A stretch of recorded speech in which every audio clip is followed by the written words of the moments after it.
Hi everybody, I'm Alim from Haji Seminary. I'm talking about instructional design. The ADDIE model of instructional design has 5 phases: analyze, design, develop, implement, and evaluate. In this clip, we'll take a look at the first phase, analyze. Let's first become familiar with what is meant by analyze. Say that you have a group of students and want to teach them the Arabic syntax. You learn that they can't come along with you. That's called performance gap. You've detected a performance gap.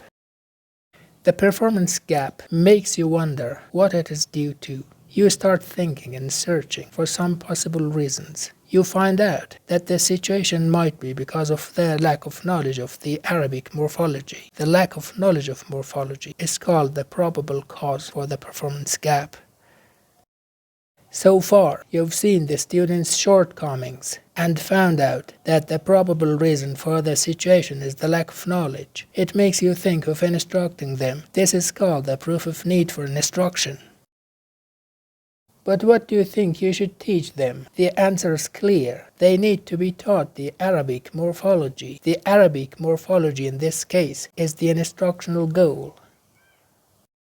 Up to this point, you've seen the performance gap, identified the probable reason, proved the need for an instruction, and determined the instructional goal. This instructional goal you know that must be targeted to your students. Your students are the intended audience of your instruction.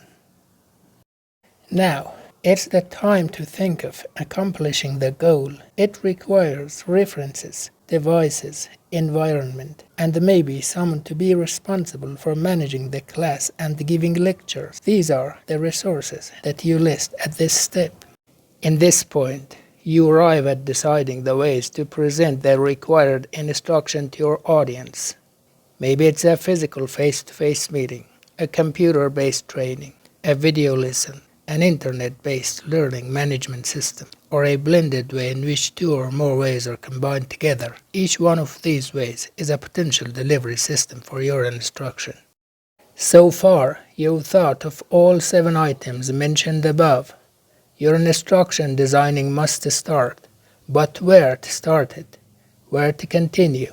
Where to close it? How much time does it take to bring it to the end? How much money is needed to complete it with an acceptable quality?